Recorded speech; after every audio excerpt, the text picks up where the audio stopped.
So in this video I'm going to compare Rodinal, HC110 and Kodak Xtol to see which of those developers is the best black and white developer for me. The reason I'm comparing these three particular developers is mostly because I have all three of them already and I've used them all in the past. But when it comes to these three developers, Rodinal, HC110 and Xtol, they're actually quite cheap with a very low cost per roll. They're also very common and very well supported developers, which means most film manufacturers will publish official times for those three developers. This makes it very easy to find the times, and you're not running around on community sites and relying on a massive dev chart. You can just rely on the manufacturer's information itself for your development times and practices. With that in mind, I'm going to be comparing them under three major areas, and the first is the grain structure, particularly how it handles tabular grain films, because I primarily, in black and white, shoot tabular grain films, in particular Ilford's Delta line of films. And I found different developers can handle the tabular grains in different ways. So what I'm looking for is a very smooth grain structure. I don't want the grain to be leaping off the page and smacking me across the side of the head. I like it when the grain just sort of smoothly blends into the photo and kind of becomes part of it without being too aggressive. The second area is just kind of general sharpness of the developers. Some developers create very sharp images, but also very grainy images. Some produce very sharp images without the grain. I want to see how the three developers perform in terms of sharpness. Although this isn't too much of a criteria, I think the grain structure is more important for me, but I do want to compare sharpness overall. And the last thing I have to test is how well the developers hold up in constant agitation environments, aka does running them through a Jobo processor where the drum is constantly spinning and agitating the developer and running it over the film all the time going to affect the grain structure? Is it going to affect the image? Is it going to cause the contrast to go wildly out of control? Is it going to make it ultra fine grain or much more grainy? I don't know. So that's why I want to compare them in the Jobo. So to do this comparison, I'm going to need a test roll of film. And to do that, I'm just going to set up the F100 on a tripod, shoot a test scene and just blast an entire roll of Delta 100 with all the exact same exposure across every frame of the film. Then I'm going to cut the film into 7 different pieces and load them into 7 different developer tanks and develop it in 7 different ways. And the 7 ways are: stand development with Rodinal at 1:100 for 60 minutes. Rodinal normal development at 1+25, doing normal inversions every minute. HC110 dilution B, normal inversions, and then using replenished Xtol with normal inversions. Then I'm going to repeat the last 3 of them and do the Rodinal 1+25 in the Jobo, HC110 dilution B in the Jobo, and the Xtol replenished in the Jobo as well. And then after all of that work, we can see some results. Let's get to it then. So this is my test scene that I've set up. We've got a color checker card, we've got a focus checking card for sharpness, I've got some color items in the scene to just kind of fill it out. I've metered everything manually using my Pentax spot meter, and I'm using the F100 with a remote. I've locked all the settings, it's all in manual mode, the focus has been locked.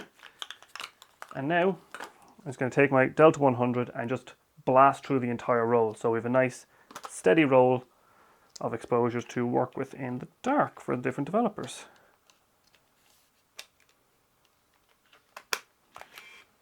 Okay, so now I just press the button.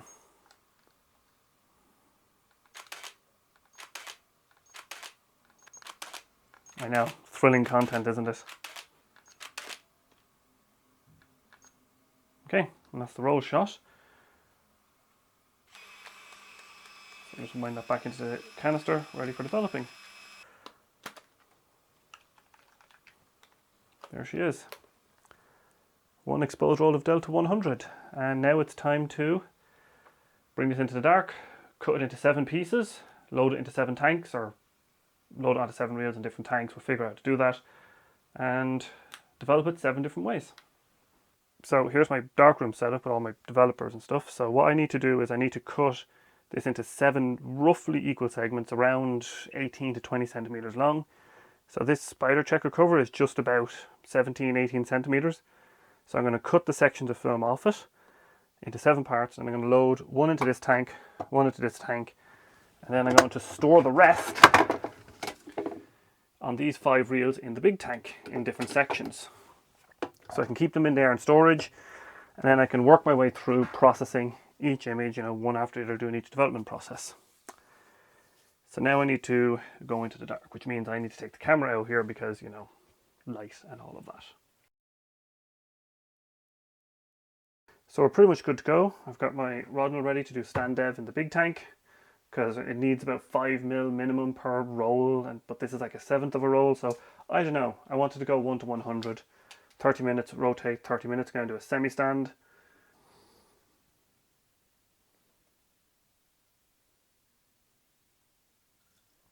Oh, fuck.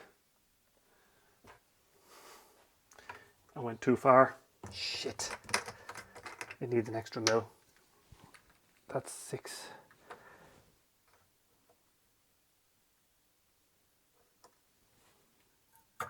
There we go. That's 1 to 100 now, because I made it up to 600 mils because I can't read apparently.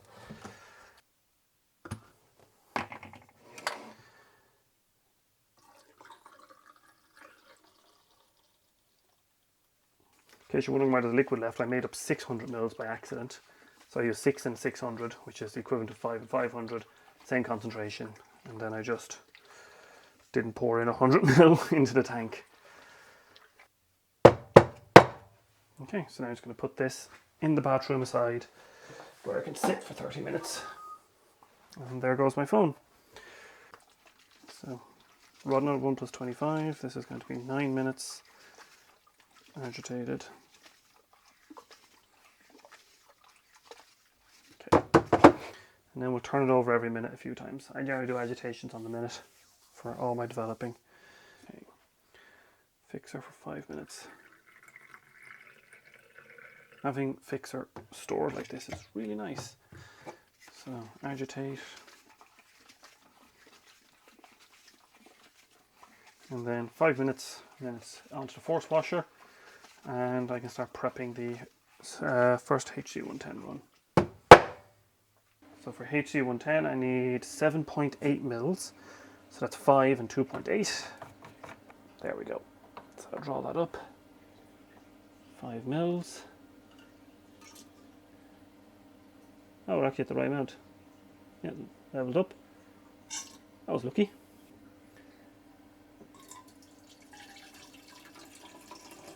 That's at the ready. Now I just need to wait until that's finished washing so I can take out, oh Jesus, have to take out film out of this in the dark, a reel, put it into the other one, blah blah blah blah. There. So now it's time for Xtol. However, Xtol uses a replenishing process, or I use an Xtol replenishing process, so I'm going to measure at 250 mil, develop it, and then... Okay, so the Xtol is currently fixing, and the stand development is just finished, so I'm going to empty this out and get some stop bath in there. Hand inversions are done. Now it's time to do the replenishment for Xtol, so that goes in here, and then we'll make this up to 250 and pour it back into the bottle.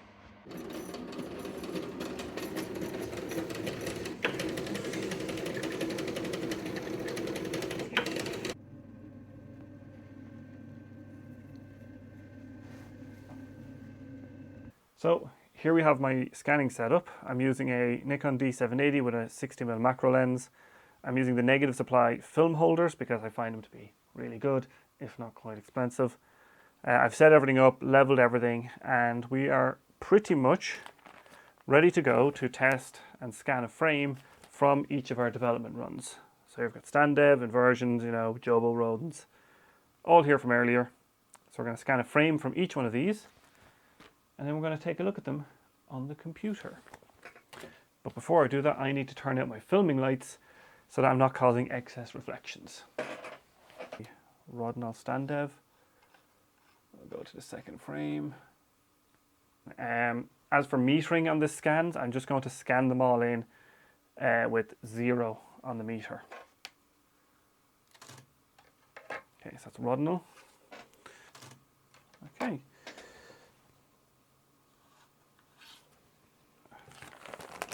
This is HC110. dilution B. That's really good in focus. Okay, so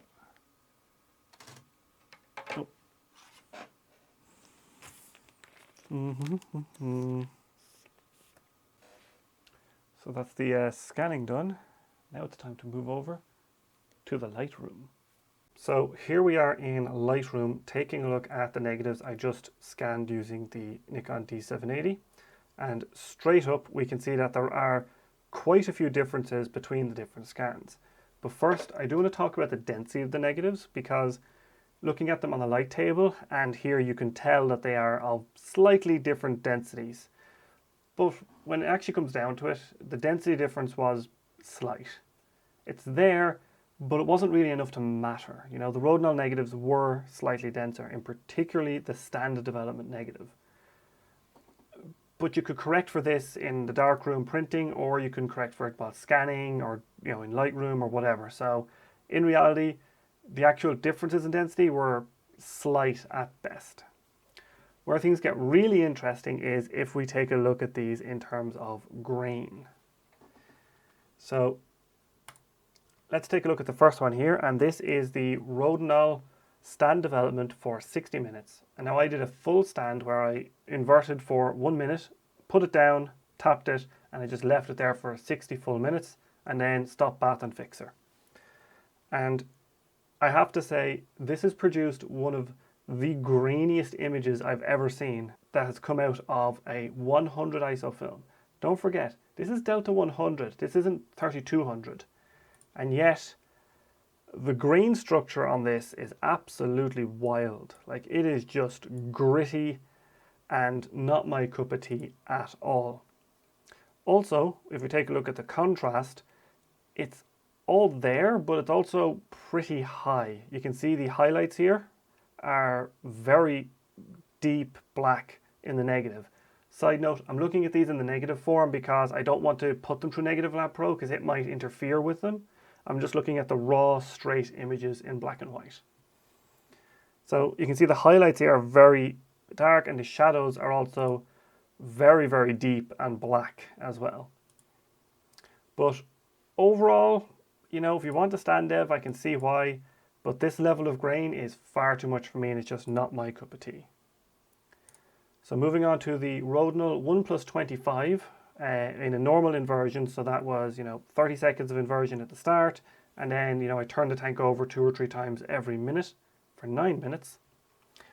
And we can see that the grain structure is definitely a lot less.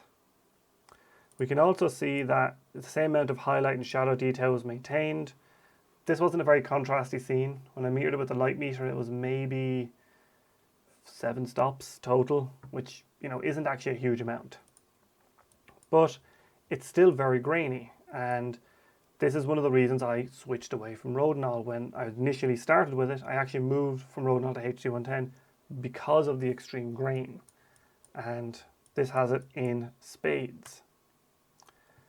Now if we take a look at the HC110 inversion, you can immediately see that the difference in grain is pretty incredible.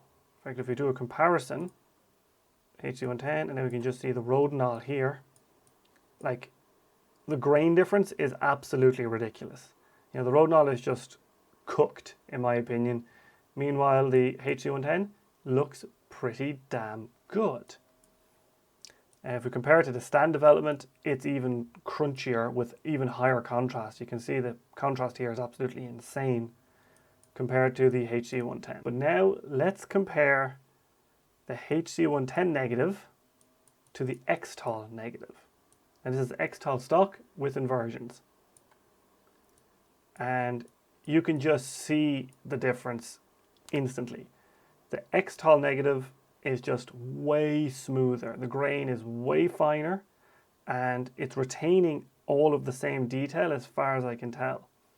So as for the actual shooting of this test scene, the reason I'm focusing on this focus chart is because I actually focused on the center point of this chart. So we can see how crisp it maintains all the lines between the HC110 and the Xtol. And if we zoom out, like, the difference is night and day. You know, the Xtol negative is just beautifully smooth. And this difference, now you might not think this difference is that pronounced, but I can actually see it physically on the negatives with a loop, like really easily, this grain. You know, and it's only a 10x loop. This is more than 10x, so you can really see the difference in the grain structure. And this is essentially the reason why I switched from HC110 to Xtol. You know, I started with Rodinal, too grainy, went to HC110, didn't like the graininess, ended up on Xtol, and to me, Xtol, ace. Xtol is really nice to use. But this is only the inversion negatives. What about the ones where I was using the Jobo? Because one big part of this test was to figure out if the Jobo and constant agitation would have any effect on the developing process. So let's take a look at the Rodinal 1+25 negative in the Jobo. Now, as you might have guessed, there's no stand development for the Jobo because, well, that makes no sense at all. It's nonsensical, you know. How can you do stand development in a Jobo?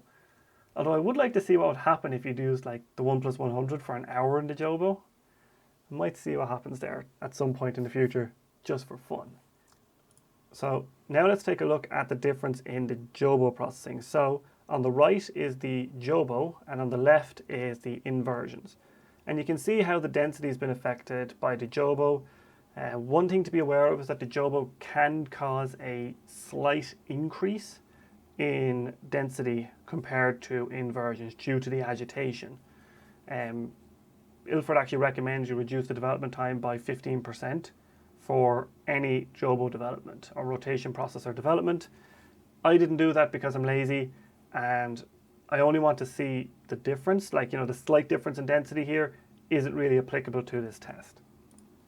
But if we take a look, we can see that the Rodinal and the Jobo did not actually fare that well. The grain is quite strong, I think, on the Jobo version. Like you can see in these shadow areas here, the light area in the negative, it's quite strong. We've lost some definition of the back of the desk. You know, overall though, it fared okay, but I definitely think the constant agitation had an effect on the Rodinal in general. So next up is the HC110. So here's the inversion on the left and the Jobo on the right. And if we zoom in, we can see that the HC110 also has not fared brilliantly in the Jobo. We still have quite a bit of grain increase. You know, you can see the grain has gotten a little more out of control and a little bit harsher overall with the constant agitation. And this is something I discovered before.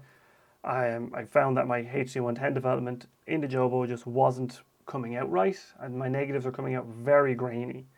And this was for a 100 ISO film. I once did it with 400 ISO, I think it was a Tri-X, and the film came out absolutely cooked.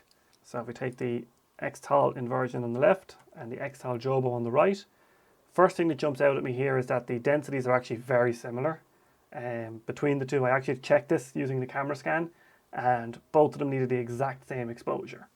So that was kind of interesting. But if we zoom in on both of these, we can see that the Xtol actually fared quite well. You know, the image on the left here and on the right are pretty much identical. The grain structure in the background is almost the exact same. You know, it's very hard to tell them apart. And that is apparently a characteristic of Xtol, is that it is very good and very suitable for rotation processing. And as you can see, the negative is just lovely and smooth and detailed, with the grain being a part of the image and not leaping off the page and smacking you across the side of the head. It's just a nice, crisp, black and white image, which is exactly what I'm going for. That's pretty much it. Like, let's just for fun compare the Rodinal and the Jobo to the Xtol. And you can see that the Rodinal just absolutely is just cooked, in my opinion. Like, I would consider the negative on the left way too grainy for 100 ISO, like beyond too grainy. In fact, I'd consider that too grainy for 400 ISO. You know, even push to stop. I would not accept that level of grain in my pictures. Maybe you like that kind of look, and that's up to you. But for me, absolutely not. And that's it. Conclusion reached. Xtol, for me, is the best black and white developer. It gives the best grain structure for me. It gives a nice smooth image with the grain as part of it. It's very cheap. It's very easy to use with the replenishment process, which I'll cover in a future video, but Xtol I think is actually the cheapest developer when you use replenishment per roll compared to any other developer I can find, excluding stand development Rodinal, but I don't like that in the slightest, so that's why I don't use it. And when you're using the replenishment process, it is also the cheapest black and white developer to use per roll. But that will have to wait for another video to show you how to do Xtol replenishment and why it is the cheapest and easiest to use sort of as your day-to-day black and white developer. But anyway, hope you enjoyed the video. See you next time.